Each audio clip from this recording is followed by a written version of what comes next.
This week's episode is brought to you by Harry's. How does Harry's tie into your New Year's resolution? If you want to better manage your personal finances, razors can be expensive. But at $2 a cartridge, Harry's saves you money all year long.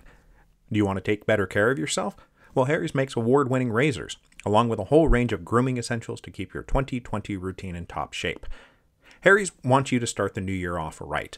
And new customers will get $5 off a Harry's trial set when you go to harrys.com/revolutions. Now, sometimes your New Year's resolution is to simply not fix what ain't broken, and using Harry's, for me, is an extremely ain't broken part of my life. I love a good, simple, no-frills razor. I don't need flex balls or heated handles, and I love not paying through the nose for surplus features I don't actually use.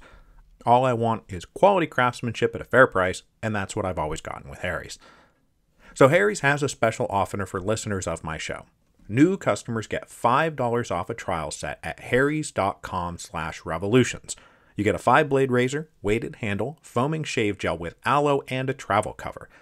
Join the millions of guys who have already switched and go to harrys.com/revolutions to claim your offer.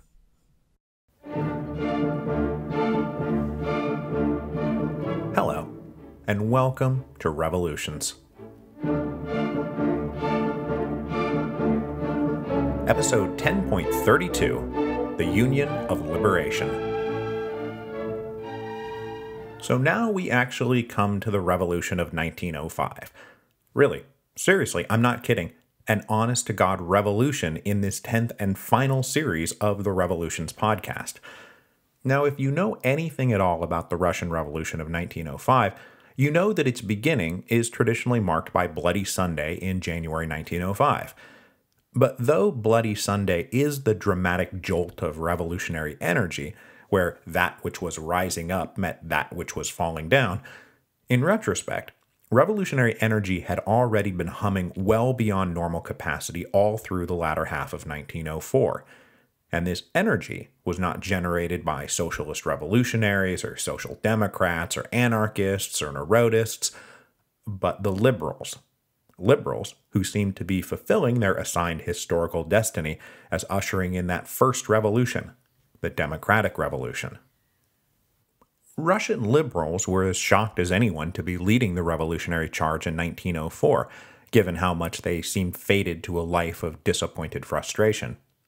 The heyday of the era of great reform back in the 1860s and 1870s was long since past, even further away psychologically than an objective counting of years gone by. The 1880s had been as dismally repressive for liberals as it was for neurotists and socialists and anarchists. Most of the progressive judicial reforms had been watered down over the years, leaving the same old unaccountable police state bureaucracy able to do what it wanted, when it wanted, to who it wanted.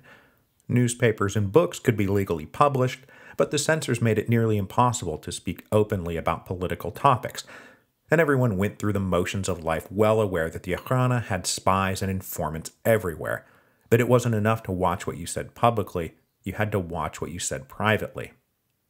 Meanwhile, the local Zemstvas, the most significant new political institution to emerge from that era of great reform, had seen their power and jurisdiction curtailed and fenced off, and then curtailed and fenced off some more. The local Zemstvas still existed, and there were now 34 of them scattered across the empire.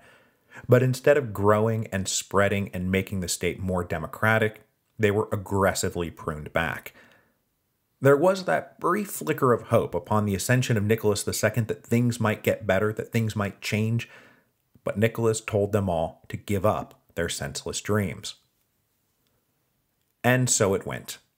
Between the senseless dream speech of 1895 and the revolution of 1905, Russian liberalism continued to exist in a state of resigned dormancy, confined to private conversations among trusted friends and colleagues. By the turn of the century, liberalism came in 3 basic types.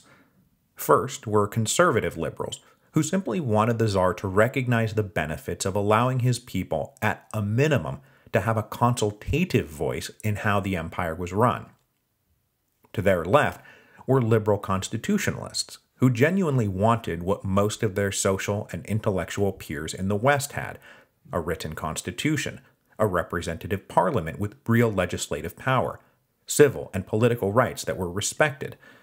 These first two types of liberal were well represented inside the Zemstvas, though conservatives tended to outnumber constitutionalists. And then further to the left of the both of them was a third group who came mostly from the ranks of the intelligentsia. They were more radically democratic. Not necessarily Republican, but definitely believing that the people, not the Tsar, should govern the empire, that Russia could not truly flourish until the Russian people had been set free. What these three groups had in common was a hatred of the unaccountable police-state bureaucracy under which they lived. Whatever stripe of liberal you were sure to agree that the arbitrary and repressive bureaucracy was equal parts humiliating, degrading, and incompetent. It was this unaccountable alien thing that had inserted itself between the Tsar and his people, and despite its own blindingly obvious ineptitude, it was able to maintain its power through intimidation, threats, and force. All of this was plain as day, but you could not say anything about it. You just had to sit silently while the imperial bureaucracy clunked along, making a hash of everything, and lashing out at even the most constructive criticism. Thanks to that bureaucracy's reactionary sense of self-preservation, Democrats and liberals were not treated much differently than the most radical revolutionary communist. It was all the same to the police. And because of this attitude, more radical liberal voices tended to gain influence, because asking the Tsar nicely for liberal reform clearly wasn't ever going to work. And among those more radical voices, we find Pavel Milyukov, who we talked about at the end of episode 10.20. Milyukov was a proponent of universal suffrage and representative constitutional democracy, and for his outspokenness on these issues, he had spent time in prison, in administrative exile, and ultimately working as a professor in Bulgaria in self-imposed exile. But he also earned a lot of admirers across the political spectrum for his principled resiliency on these issues. Also in this camp of radical Democrats, we now also find Pyotr Struve, completing his ideological journey from social democrat to legal Marxist to radical liberal. Struve, remember, had been an active part of the social democratic underground in the 1890s, and when the Russian Social Democratic Labor Party officially formed in 1898, Struve was the one who had written their founding manifesto. But Struve was also among those embracing the possibilities offered by revisionist Marxism, and by the time his erstwhile comrades, Lenin and Martov, more stubbornly doctrinaire orthodox Marxists, came home from exile in 1900, their brief attempt to bridge their widening ideological divide ended in failure. They were simply too far apart on too many issues. And so after simultaneously leaving and being left by the Social Democrats, Struve found himself briefly homeless politically. But he soon found the basis for common cause with the radical liberals and constitutionalists. Struve had always been passionate about the democracy part of social democracy, and so he fell in with frustrated constitutionalists who wanted to do more than just grumble in frustration for the rest of their lives. As a gifted writer with a radical bent, Struve was able to secure financing for a newspaper that would express liberal hopes and dreams for Russia. And just to condense a few further twists and turns, in 1902, Struve emigrated to Germany and became the publisher and editor-in-chief of a new newspaper called Liberation. Liberation was not a legally sanctioned paper.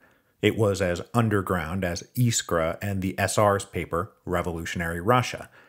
It had to be smuggled into the country, and when it arrived, it competed with those more revolutionary journals for the hearts and minds of the politically minded intelligentsia. Under Struve's editorial direction, Liberation took a different approach than the other two big underground papers.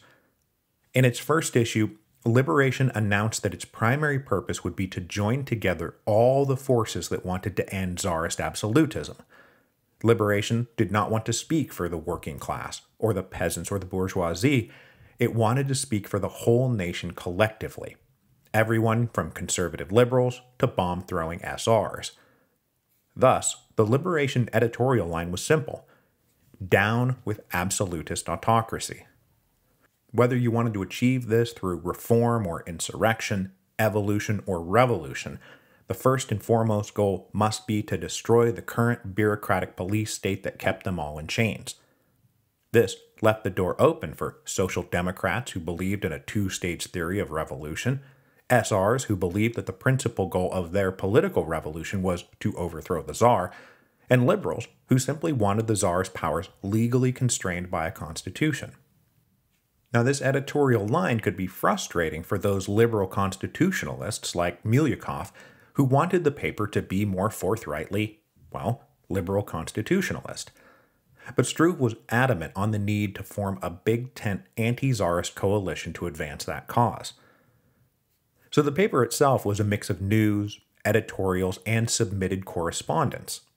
And plenty of contributors were anonymous dissenters from inside the state apparatus who were able to provide juicy stories of sinister policies or routine incompetence that they witnessed every day, including, for example, a leaked memo from Sergei Witte recommending that the Tsar shutter the Zemstvas once and for all. All of it made for very popular reading to a suitably outraged public.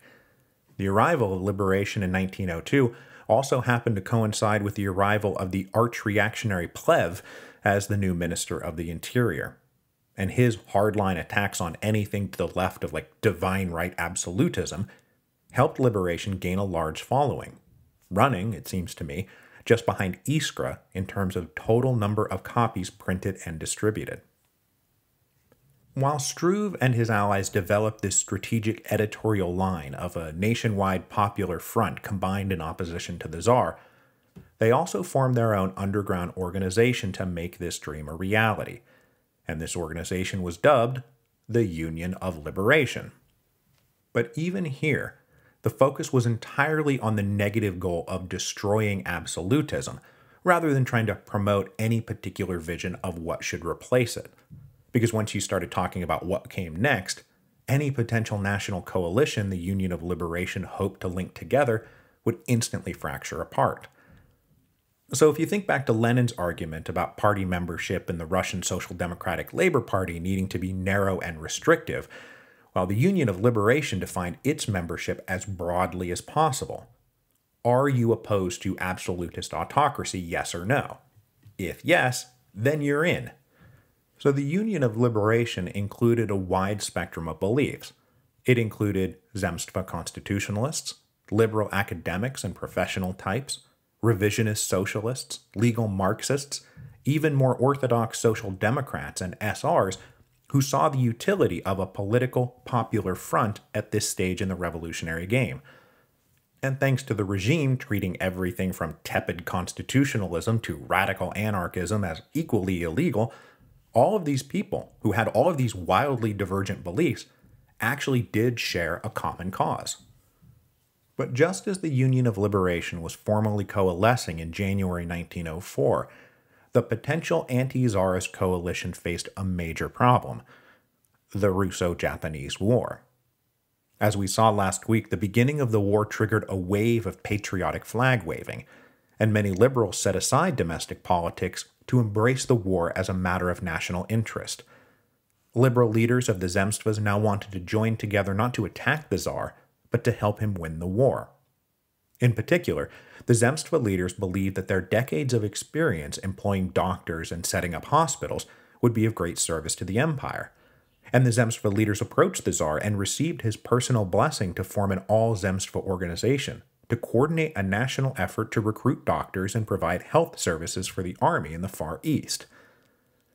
But though this all-Zemstva organization was not meant to be a hotbed of political opposition and liberal reform, it was still the first time the Zemstva had received permission to coordinate their activities beyond their own local jurisdictions.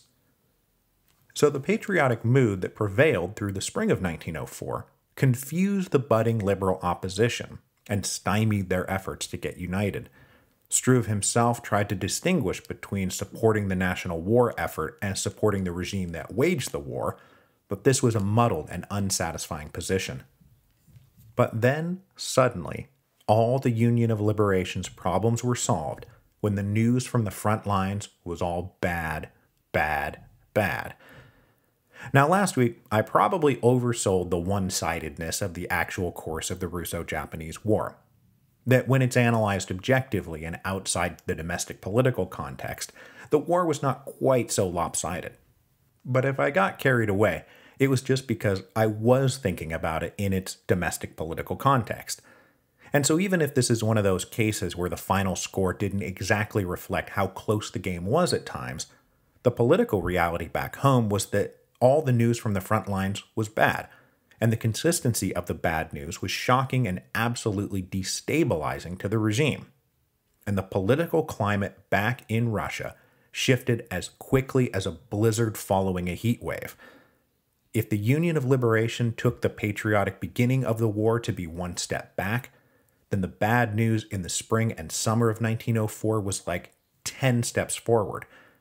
Briefly knocked back on their heels, they now had to sprint just to keep up. For years, the liberal argument had been that the regime's bureaucracy was hopelessly incompetent and held together by little more than paranoid cruelty.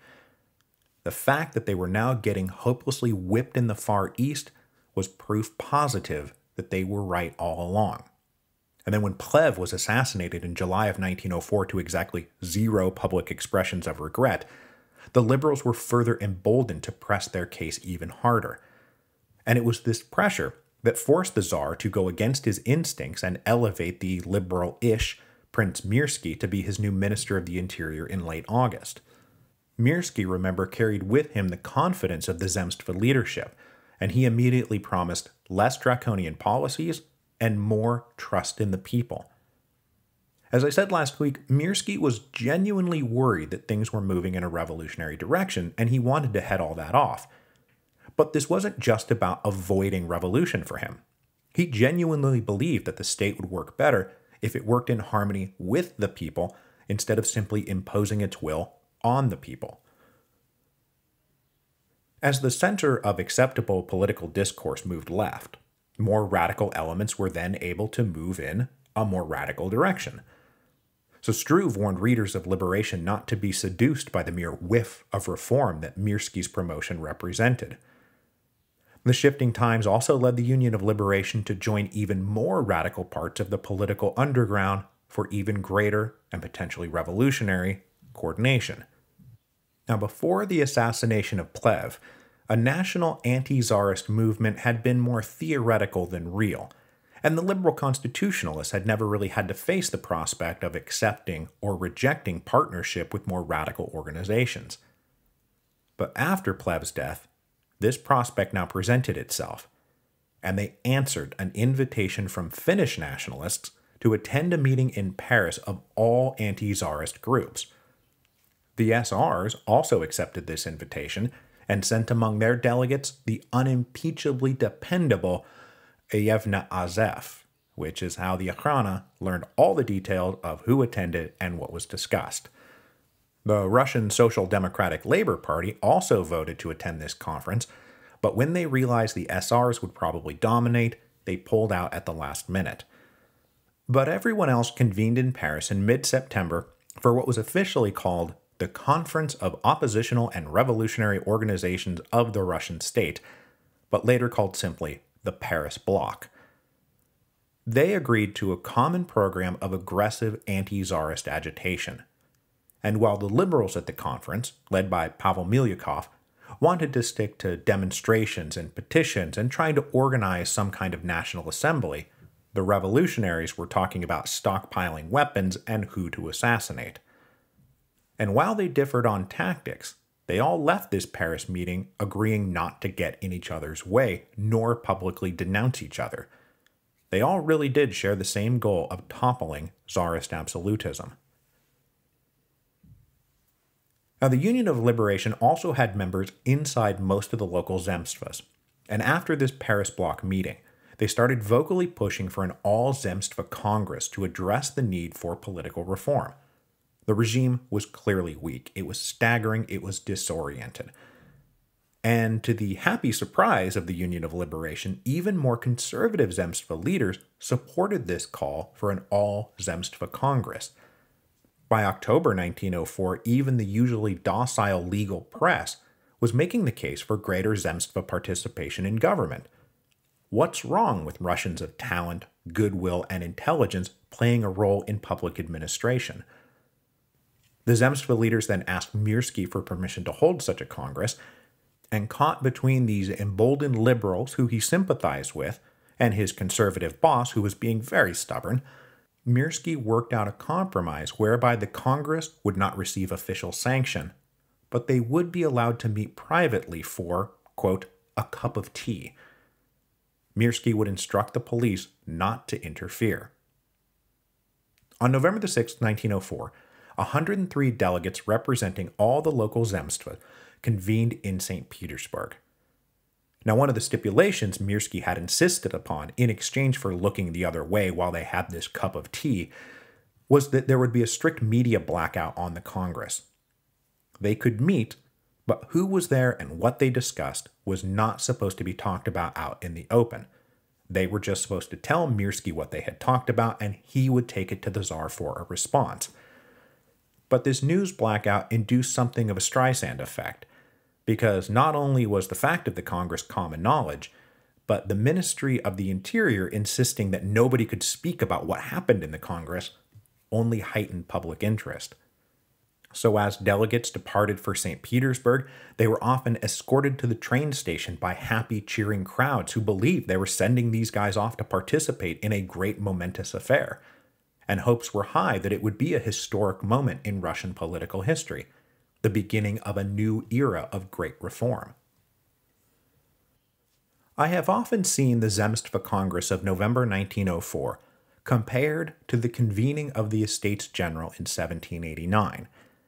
And because this is the Revolutions podcast and we know a little bit about this stuff, I'd like to dwell on this comparison for a second, just for fun. Now, like the Estates General, this was the first time in living memory that representative delegates from across the empire had been allowed to convene at the national level to discuss political matters. But unlike the Estates General, it was still a private and officially unsanctioned affair. The Estates General, meanwhile, was the king officially calling his subjects together under his official auspices. So what I see here in the Zemstva Congress of 1904 is something more akin to an alt history of the French Revolution, where Louis XVI resisted calling the Estates General, and instead Jacques Necker made a nod-wink agreement with the liberal nobles and Third Estate leaders to hold unofficial meetings, probably in the Palais Royal or like Lafayette's house, which could then back-channel its considered opinion to the royal ministry. And the fact that Nicholas did not follow Louis's example speaks to one of the important differences in the crises that they faced. Louis was forced to officially convene the Estates General because the monarchy was bankrupt, and the Paris banking community made convening the Estates General a necessary precondition of granting the monarchy further bridge loans. And while Nicholas was facing a sudden popular backlash over an unpopular and badly managed foreign war, he wasn't yet stony broke. Ironically, the same Paris banking community that had forced Louis over the barrel in 1788 was now keeping the Tsar afloat in 1904. French loans were critical to the financial health of the Tsarist regime, and the French were at this point far more worried that the collapse of the Tsar would strengthen Germany than they were about using their financial leverage to insist on democratic reform. So in 1904, the Tsar was unpopular, facing a very real political crisis, and this elected assembly was meeting to discuss political reform, but it's not quite the Estates General of 1789. But that said, I do think that this moment is important enough that I don't think the Zemstva Congress was a precursor to the Revolution of 1905. I think the revolution is happening right now. Nobody knew it, but the Revolution of 1905 had already begun. Over 3 days, and in meetings that were held at different private residences, the Zemstva Congress debated reforms they wanted the Tsar to adopt. And of the 103 delegates who convened, it's reckoned that about 2/3 were liberal constitutionalists, while only about 1/3 were conservatives who merely wanted the Tsar to accept the principle of a consultative place for popular voices. The Union of Liberation had successfully gotten some of their men selected for the Congress, and they were there to make sure that the reforms they demanded were as forthrightly constitutional as possible. The final 10-point plan the Congress came up with reflected this dynamic, and it included all the greatest liberal constitutionalist hits: equality before the law, freedom of religion and conscience, freedom of speech and the press, freedom of association, elected regional assemblies, and an elected National Assembly, and that these assemblies should participate in both lawmaking and budget oversight.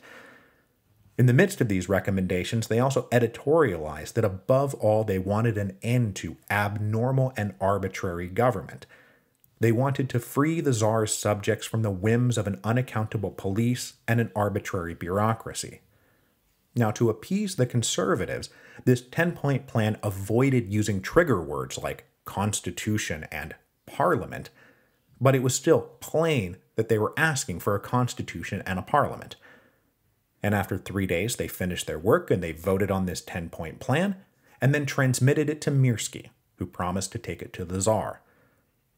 No one was under any illusion that the Tsar would accept the whole package, but it was meant to signal how far he was going to have to move to appease them. So as I just said, it was impossible to keep this out of the press. The people of the Russian Empire knew that it was taking place, and something like 5,000 telegrams flooded into St. Petersburg declaring support or best wishes for the delegates. And all around the empire, municipal councils, social organizations, and business groups wrote and published their own supportive public calls for reform. Mirsky was obviously frustrated he couldn't keep a lid on things, but he also believed that if he cracked down too hard, that it would only make things worse.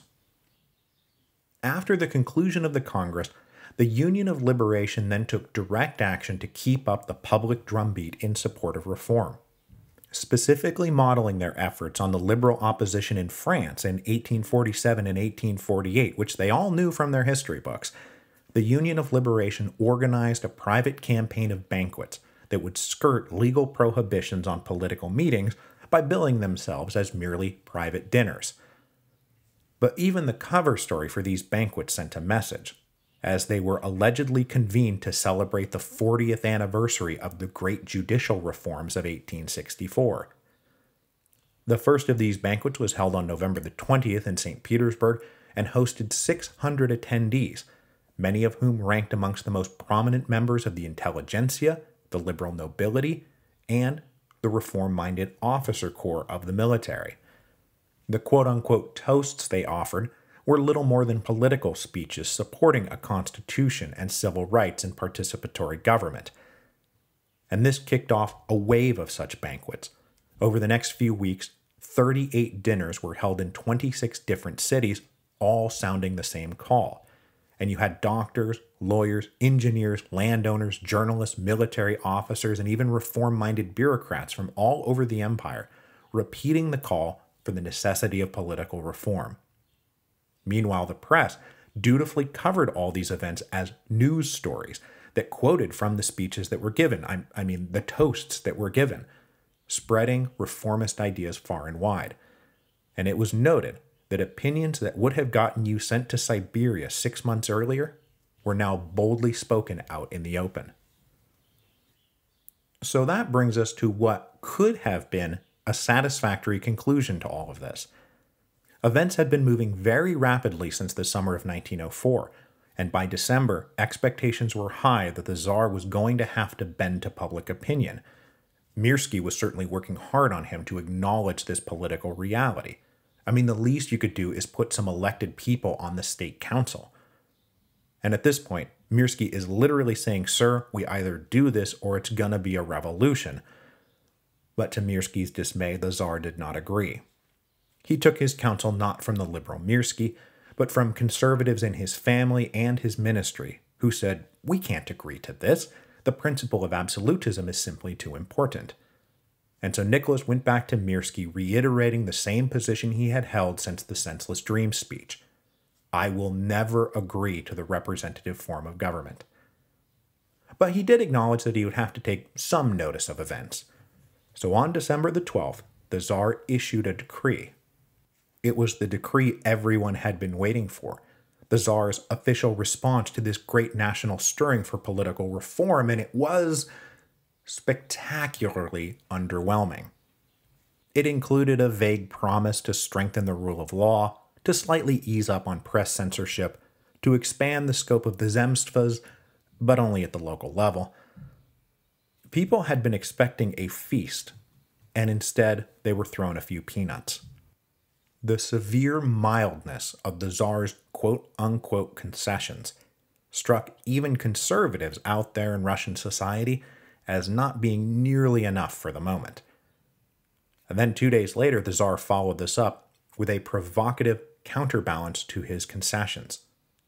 He condemned the press for irresponsibly inflaming national passions.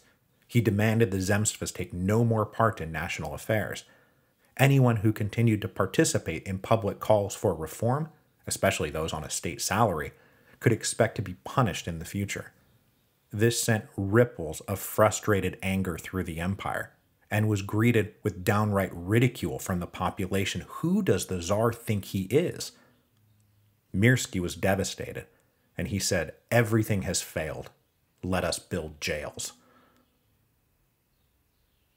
Next week, Nicholas's myopic misreading of the national mood would run headlong into events well beyond anyone's control, as further disastrous news from the Far East would combine with even greater public protests, as the liberal push for reform was now joined by mass worker demonstrations that would produce one of the most famous revolutionary moments in history, Bloody Sunday.